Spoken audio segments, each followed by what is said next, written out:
अयोध्या के लिए रवाना हुए। वहाँ लाठीचार्ज भी हुआ।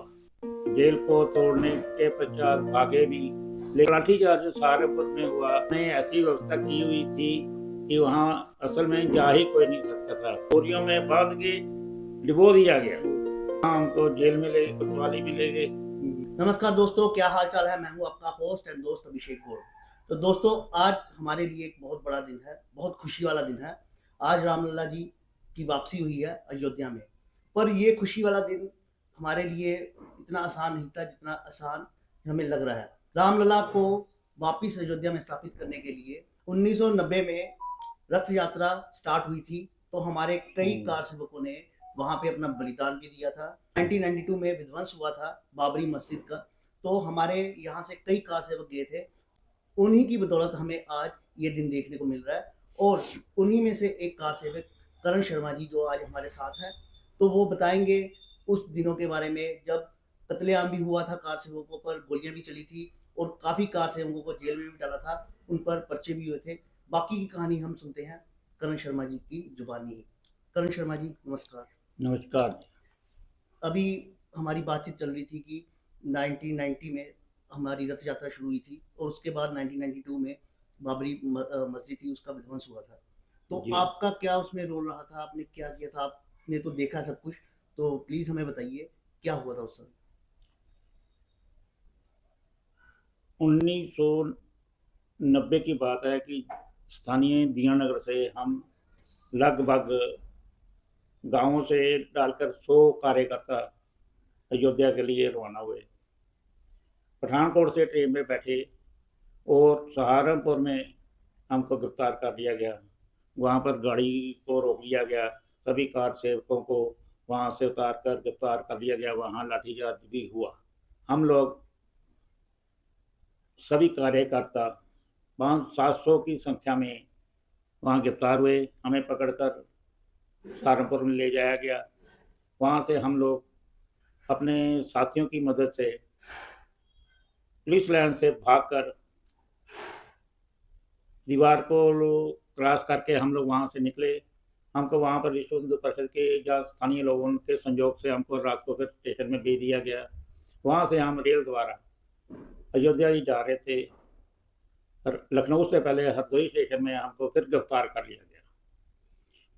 हम 3 लड़के दीनानगर के थे, 4 ताड़ागढ़ के थे। फिर हमको पकड़कर वहाँ से सीतापुर जेल में भी शिफ्ट कर दिया गया। सीतापुर जेल में हमने एक बार जेल को तोड़ने के पश्चात भागे भी, लेकिन अनजान होने के कारण, रास्तों का मालूम ना होने के कारण भड़क गए। हमको फिर पुलिस ने वहाँ गिरफ्तार कर लिया। करण जी, एक बात पूछना चाहूंगा आपसे। क्या उस दौरान जब आपको पकड़ा गया तो आप पे कोई उन्होंने 3rd डिग्री या कुछ ऐसा किया कि आपको मारा हो या पीटा हो, कुछ ऐसा किया पुलिस ने? नहीं, हम जहाँ भी गए पुलिस वालों ने भी, ठीक है, वहाँ पर उस समय मुल्ला मुलायम सिंह की सरकार थी, कुछ विपक्ष वाले भी थे, लेकिन ज़्यादा हमको सभी ने संयोग दिया। प्रशासन का भी हमको संयोग रहा। हमको किसी भी प्रकार से दंडित नहीं किया गया। लेकिन वो लाठीचार्ज जो सहारनपुर में हुआ, वो आपस में कोई गलतफहमी के कारण हुआ था, जिसमें हमारे कार्यकर्ताओं को चोट बहुत कम लगी। स्थानीय लोगों को वहाँ पर ज़्यादा चोटें आई। तो वो जब लाठीचार्ज हुआ था, गलतफहमी आपने बोला है कि गलतफहमी कैसे हो गई कि कुछ आपसी कार्यकर्ताओं की भी गलतफहमी हुई या जनता और कार्यकर्ताओं की? जनता और कार्यकर्ता, आप देखिए भाई साहब, हम तो सहारनपुर में गए, हमको क्या मालूम है कि यहाँ आगे कौन से इलाका है। हम लोगों को जिधर जिधर स्थानीय लोग लेकर जा रहे थे, हम जा रहे थे। रेलवे स्टेशन के पास ही हनुमान जी का मंदिर है। वहाँ से हमको स्थानीय लोग बोल रहे थे कि आप गिरफ्तारी देनी है तो इधर से घूम के जाना है। वहाँ मुसलमानों का इलाका था। पुलिस ने हमको नहीं जाने दिया। वो कह रहे थे जाना है, तो फिर उन्होंने लाठीचार्ज की। लेकिन फिर भी ये बात है कि कार्यकर्ता हमको नहीं चोट आई। कार्यकर्ता मतलब सेफ थे? सेफ थे। तो जब हम देखते हैं कि 90 के ही दौरान मुलायम सिंह की सरकार थी, तो जब गोली भी चली थी उस दौरान, तो वो कब का समय था, वो थोड़ा समय बताएं। 90 में ही कुछ पंजाब से, काफ़ी लोग पंजाब से, हरियाणा से, जाने की ये कहने का भाव है कि पूरे भारतवर्ष से, विदेशों से भी लोग, जैसे कि हमको हरदोई में रेस्ट कर लिया गया, हमारे कुछ साथी बच बचा के अयोध्या में भी पहुंच गए।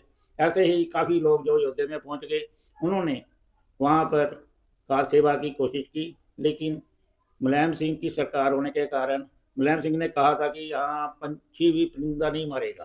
उसने ऐसी व्यवस्था की हुई थी कि वहाँ असल में जा ही कोई नहीं सकता था, लेकिन साधु महात्माओं को भी गिरफ्तार कर लिया, उनमें गाड़ी में बिठाया। साधु महात्मा ड्राइविंग आती थी, उन्होंने ड्राइवर को पकड़कर बाहर निकाल दिया और वो गाड़ी लेकर चले गए। उन्होंने एक तरह की कार सेवा कर ही ली। अच्छा, वो मतलब आप कामयाब मानते हो? कामयाब जो पहुंच गए हैं, जब पहुंच गए वहां पर थोड़ा झंडा लहरा दिया। ठीक है। तो उसके आप बाद नवंबर में 2 नवंबर को फिर कार सेवक इकट्ठे हुए। इकट्ठे होने के बाद वो सभी जाना चाहते थे, लेकिन निहत्थे उनके पास कुछ भी नहीं था, लाठियां भी नहीं थी। वो बैठे हुए जा रहे थे, उनको रोक लिया गया, वो नीचे बैठ गए। सत्याग्रह शुरू कर दिया, हमने तो दर्शन करने जाना ही है।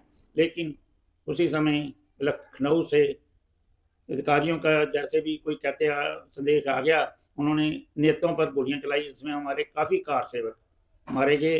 उसके बाद कई कार सेवकों का तो अभी तक पता ही नहीं चला। किसी को पकड़कर सरजू में पत्थर बांधकर अच्छा। बालू के हाँ। बालू के बोरियों में बांध के डिबो दिया गया। ओहो! इतना ये आपके सामने की बात है। ये तो सारे अभी भी जीवित है, काफ़ी लोग, 30-32 अच्छा। साल पुरानी बात हो गई है। हुँ। अभी भी लोग जीवित हैं जिन्होंने ये सीन देखा है। ये अपने ही देश में उस समय हमारे ही धर्म के लोगों पर, हमारे ही भारतवासियों पर ये अत्याचार हुआ जी उस जी समय, और सरकार थी मुलायम सिंह की। मुलायम सिंह की। तो ये उन्होंने सिर्फ़ एक वोट बैंक के लिए ही किया या उनका कोई और पर्पज़ था उस समय? बिल्कुल वोट बैंक के लिए और पर्पज़ क्या, देखिए आज हाँ। सभी वहाँ जाना चाहते हैं। हुँ, हुँ। ये है कि कहते हैं हम 22 को नहीं जाएँगे, हुँ। कुछ दिनों बाद जाएँगे, जाना तो चाहते हैं। तो करण जी, मुझे ये बताइए कि आप पे भी केस हुए, काफ़ी धाराएँ भी लगी आप पर, हाँ, आप जेल में भी गए, अभी कुछ फिलहाल कोई उसके आपका बाद तो 1 साल बाद 1991 की बात है, विश्व हिंदू परिषद बजरंग दल द्वारा वहाँ शौर्य दिवस मनाने के लिए हमको कॉल आई। हम लोग गए वहाँ पे, शौर्य दिवस, शौर्य दिवस। उसके लिए जो हम गए। बलिदान दिया था 90 में जो हमारे कार सिंह ने, हाँ, उनका शौर्य शौर्य दिवस दिवस मनाने के के लिए। लिए हम लोगों को, क्योंकि मैं बजरंग दल का कार्यकर्ता था, हम गए। वहाँ पर तोड़-फोड़ तो करेंगे ही, यदि गए हैं तो। हुँ, हुँ, हुँ। तोड़-फोड़ करने के कारण हमको वहाँ पर गिरफ्तार कर लिया गया। जब आपको गिरफ्तार करके जेल में 1991 की बात है। 1991 में। अच्छा, अच्छा। वहाँ हमको जेल में ले गए, कोतवाली में ले गए, हुँ, हुँ, फैजाबाद में।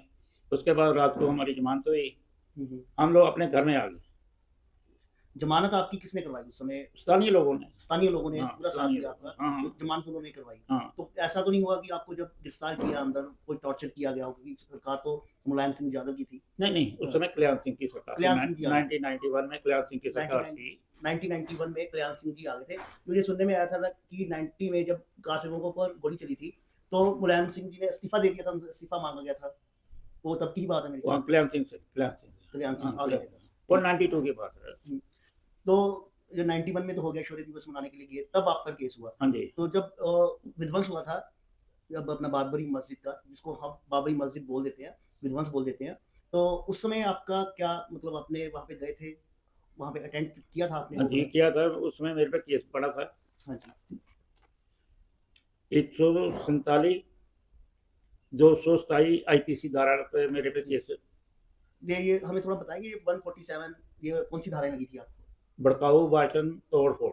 भड़काऊ भाषण और तोड़-फोड़, ये धाराएँ लगाई थी। मतलब बिना किसी प्रूफ़ के आपको। कुछ नहीं था हमारे हाँ। पास। तो ये तो बहुत ही उस टाइम गलत हुआ। कोई स्थानीय लोगों ने या दूसरी सरकार ने या दूसरी पार्टी वालों ने आपकी सपोर्ट नहीं की उस समय? उस समय रात को, आधी रात को हमको छोड़ लाए। उसके बाद तो कई साथ हम अपने साथियों को यही बताते रहे कि आप पर केस पड़ा था। उसके बाद खत्म हो गया, हम कभी गए ही नहीं। लेकिन अचानक ही हुँ, आज से 3 साल पहले हुँ।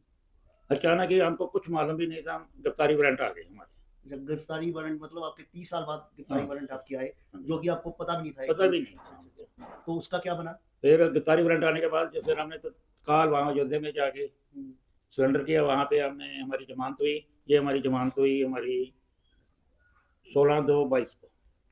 16/2/22 को ज़मानत हुई है इनकी। ये केस जो धाराएँ लगी थी, तो अभी ये आप पे ये केस जो चल रहा है, अभी ज़मानत हुई उसके बाद ये केस चल रहा है या अभी बंद केस हो चल चुका है? रहा था, लेकिन पिछले साल ही केस को खत्म किया गया। पिछले साल खत्म हो चुका है केस। ओके।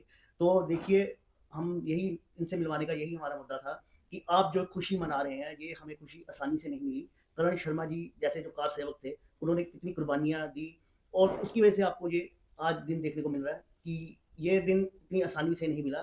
तो इन्होंने अपने बारे में सब कुछ बताया। तो उसके बाद जो 92 जब हो गया था, तो उसके बाद फिर क्या प्रोसेस रहा? कैसे, अभी देखो, अभी तो हमें सुनने को मिलता है कि केस चला, अदालत में हम जीते। है ना 92 में भी अपनी हम बीजेपी 92 में भी मैं वही था जब ये ढांचा को तोड़ा गया, उसी समय मैं वहीं पे था। ओके ओके उसके बाद 2 दिनों बाद आरएसएस विश्व हिंदू परिषद पर बैन लगा दिया गया अच्छा बैन लगा दिया था क्या पूरे ऑल ओवर इंडिया में बैन पूरे इंडिया में। तो किस बात के लिए बैन लगाया था उन्होंने? बस ये बाबरी मस्जिद को तोड़ा है। बाबरी मस्जिद को तोड़ने के लिए तो शिवसेना ने भी उस समय काफी सुनने को आता है कि उनके जो कार्यकर्ता थे शिवसेना के वो सबसे पहले ऊपर गए थे, ऐसा कुछ हुआ था शिवसेना वाले के बयान में आता है? ये बजरंग दल, विश्व हिंदू परिषद, शिवसेना की बात नहीं, तमाम हिंदू। अच्छा तमाम हिंदू आप बोलते हैं क्योंकि ये राजनीतिक पार्टी आजकल अपना फायदा लेने के लिए बोलते हैं कि अलग अलग पार्टी ने हमारा ये योगदान है, पर इन्होंने जैसे बोला है कि तमाम हिंदू इकट्ठे हुए थे तो उन्होंने ही वो बाबरी मस्जिद है उसको तोड़ा था। तो मैं ये इनसे पूछना चाहता हूँ अभी 92 जब खत्म हो चुका बाबरी मस्जिद टूट गई थी उसके बाद कैसे प्रोसेस चला कि हम यहाँ तक पहुंचे? उसके बाद कोर्ट के चलते रहे। कोर्ट केस उसी समय हो गया था या कोर्ट केस बाद में हुआ कोर्ट था? केस तो 49 का चल रहा है।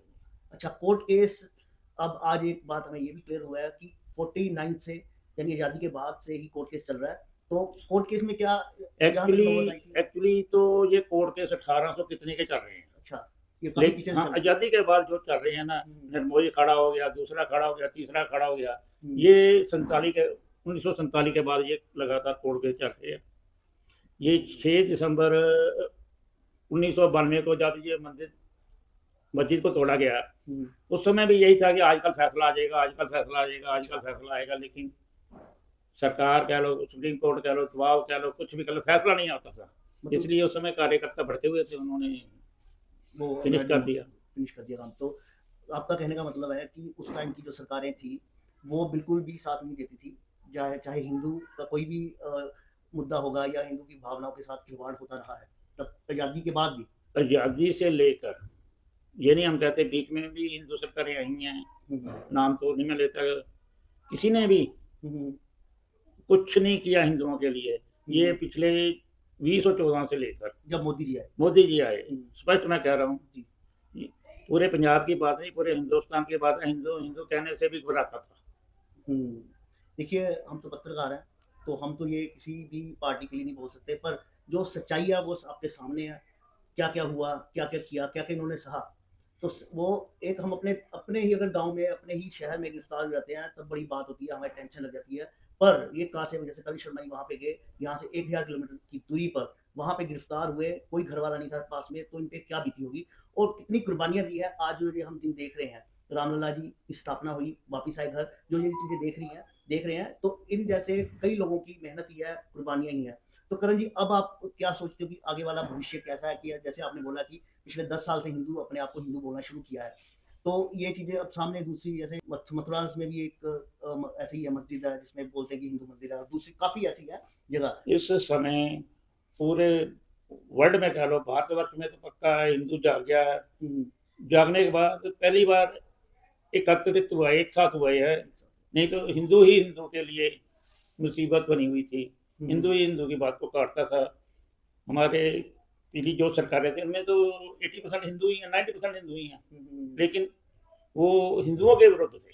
तो ऐसा क्या बात थी कि वो हिंदुओं के विरुद्ध ऐसे कार्य करते थे, या अपनी सब राजनीति चमकाने के लिए? राजनीति चमकाने के लिए देखिए, ये तो होता ही है, जो नेता होता है, बड़ा नेता था, उसके इशारे पर तो सभी को चलना पड़ता है, नहीं तो कुर्सी नीचे से किसको जाती है। तो करण जी अभी आप भी बयान सुन रहे होंगे कि कांग्रेस ने मना कर दिया आने के लिए, पर उनके कई नेता हैं जो है ना वो अभी आना चाहते हैं और आए भी हैं, तो इस मुद्दे पे वो कांग्रेस के खिलाफ खड़े हुए दिख रहे हैं, आपको कैसा लगता है? आए भी हैं, आएंगे भी। अच्छा, कुछ को छोड़ के, कुछ को जो जुनूनी है। देखिए ना, मुलायम सिंह भी यादव है, यादव एक हिंदू होते हैं। हाँ, वो सुना कि कृष्ण जो भगवान थे उनके ही रिलेटिव, उनके वंशज हैं यादव, उनके वंशज होने के बाद भी उन्होंने गोली चलाई। यदि वो कार सेवा नहीं करना चाहते तो कहाँ करने थे, गोली ना चलाते। और भी तो कई होते हैं, रास्ते होते हैं जिनसे बलपूर्वक उनको गिरफ्तार करते, जेल में भेज देते, नेते बैठे हुए थे। आप लोगों को ने भी वीडियो देखी होगी 1992 की, 92 की छोड़िए, 90 की जो आपने वीडियो देखी है, वो तो नेते बैठे हैं। बिल्कुल बिल्कुल। तो अभी आप खुश हो जो आज हुआ? आज खुश इतने हैं कि हम आपको हमारे पास वो शब्द नहीं है कि हम बयान कर सकें कि कितनी खुशी हुई है। हाँ, एक बात मैं भूल गया, 92 में जब हम बाबरी मस्जिद को फिनिश करके आए थे तो हमको लोग पूछते थे क्या करके आए हो। अच्छा, अपने लोगों ने अपने लोग ही पूछते क्या करके आए हो, हमने कहा जी वो कलंक खत्म कर दिया। बनाओगे कब? हमको ये उस दिन ही हम सभी को कहते थे कि हमने कलंक खत्म कर दिया, चाहे हमारे जीवन में बने चाहे ना बने। अब कलंक तो नहीं कहीं कोई नजर आएगा, ये बाबरी मस्जिद है। जो कलंक 5 लेकिन हमें बहुत खुशी इस बात की है कि हमारे जीते जी हमारे जीवन काल में ये मंदिर बन गया। पिछले मैं 2 साल में लगभग 6 महीने वही रहता था, अयोध्या में ही रहते थे। कोर्ट पे जाना 2-2 महीने, वहाँ 1.5 महीना रहना पड़ता था मेरे को। 1 तरीक ली या दूसरी तरीक भी खत्म करके ही आऊँगा। 2-2 3-3 अलग केस चलते थे आपके? हाँ, अलग-अलग केस चले हैं। तो देखिए ऐसे इतनी आसानी से हमें आज खुशी वाला दिन नहीं मिला, इतनी कुर्बानियाँ इसके पीछे। और मैं इनसे एक बात पूछना चाहता हूँ कि अयोध्या जी आज जैसे रामलला जी का स्थापना हुई, वहाँ पे घर वापसी हुई, तो वहाँ पे क्या इनको कोई लेटर आया या इनको इन्विटेशन मिला, या ये जा सकते थे गए नहीं? कोई इनके बारे में थोड़े से इनके विचार लेते हैं कि आप अपनी मर्जी से नहीं गए वहाँ पे? देखिए कि मैं तो पहले बताया ना अभी आपको कि मैं तो 2-2 महीने, 1.5 महीना, 2-2 महीने में रहता था। अच्छा, वहीं पे। एक भी अधिकारी आ जाता था ना, जो 1 किलोमीटर का सफ़र है वो 5 किलोमीटर तय करना पड़ता था। आज तो वहाँ पर बहुत ज़्यादा हमें स्थानीय लोगों के कॉल भी आई हैं, कहा भी है लोगों का, मैं कहते आएँगे तो सभी के लिए तो है। बिल्कुल, बिल्कुल। नहीं ये तो बात है कि एक वीआईपी आने से सारा प्रशासन हिलता है। आज तो पता नहीं कितने वीआईपी है वहाँ पे। हमने कहा था जाएंगे थोड़ा समय बाद। पर देखो एक आपके लिए एक बहुत अच्छी खबर, अच्छी खुशखबरी, आपका दिल भी खुश होगा कि आप पहले जिस गए थे, जिस मुकाम को हासिल करने के लिए गए थे, वो मुकाम आपने हासिल कर लिया। अब आप देखोगे अयोध्या जी स्थान पर आए रामलला जी की स्थापना हुई है। 1 साल पहले मैं वहाँ पे था। 1 साल वहाँ पे देखिए बड़े नाराज हुए हैं, कई तो कई पार्टी ने तो मना कर दिया कि जाना नहीं है, पर काफ़ी लोग नाराज हुए कि हमें बुलाया नहीं है। और जो असली हीरो हैं, असली हीरो इनको बोल सकते हैं कि असली जिन्होंने इस दिन को हमें दिखाया, तो उनके दिल में कोई लालच नहीं है। बिना किसी लालच के वो अपना काम किया, सिर्फ अपने धर्म को बचाने के लिए, अपने धर्म को पुनर्जीवित करने के लिए। तो आज का विषय था हमारा, हमारे जो हीरोज़ हैं उनको आपको दिखाना, उनकी बातचीत आपसे करवानी, उनके बारे में आपको कुछ दिखाना है, क्या क्या उन्होंने किया है। आज जो रामलला जी की स्थापना हुई है, उनके लिए इन जैसे लोगों की क्या कुर्बानी है। आपका बहुत बहुत शुक्रिया। आपसे हम मिले, हमारे लिए भी बहुत एक सौभाग्य की बात है कि हम आज ये दिन देख रहे हैं, आप लोग भी ऐसे देख रहे हैं। तो कुछ और लास्ट एक वर्ड बोलना चाहोगे अपने जो यूथ है, जो नौजवान है हिंदू, उनके लिए? हम तो आने वाली नौजवान पीढ़ी से यही बेनती करेंगे कि आप सब हिंदू एकजुट होकर रहिए। जैसे कि इस समय आज मेरे पूरे जीवन में पहली बार दिन में दिवाली मनाई गई है। आगे सदा सभी दिवालियां जो मैंने देखी थी रात को ही मनाई जाती थी, लेकिन आज इतना प्रसन्न है लोग कि सुबह दोपहर 12 बजे 1 बजे इतना पटाखा चलाया, इतना तो रात को भी नहीं चलता था। तो रात को जो चलेगा वो अलग। तो आपका क्या प्रोग्राम है रात को? आज रात को हम आपको वीडियो भेज देंगे, ये बच्चे चलाएंगे, हम उनके लिए ये कहाँ गए पटाखा बताओ, वो दिखाएंगे। हाँ ये देखिए करण शर्मा जी ने, ये करण शर्मा जी ये हम लेकर आए हैं जी। पटाखा है, देखने में बहुत छोटा सा है, लेकिन इसमें एक समय में इसको हाथ से पकड़ चलाएंगे 288 बार ये शूट करेगा। ये बच्चों के लिए पूरी दिवाली की तैयारी कर रखी है। मैं रात को आने की कोशिश करूंगा और लाइव आपको दिखाएंगे कि कितनी खुशी है। और इन्होंने कुछ इसके बदले में मांगा तक नहीं है सरकार से। नहीं तो क्या होता है कि लोग छोटी सी कुर्बानी करते हैं और धरना दे के बैठ जाते हैं कि हमें ये चाहिए वो चाहिए। इन्होंने अपने लिए, अपने परिवार के लिए कुछ ऐसा कुछ नहीं रखा। पर हमारा धर्म है, हम लोग ऐसे लोगों को हमें सामने लेके आना चाहिए। आपके नज़दीक भी कोई ऐसे हैं जिन्होंने कुर्बानी करी उस समय पर, तो प्लीज़ हमें बताइए, डीएम कीजिए। तो वीडियो यहीं पे समाप्त करते हैं। आपका होस्ट एंड दोस्त अभिषेक गौर विद करण शर्मा जी। नमस्कार सर। जय श्री राम।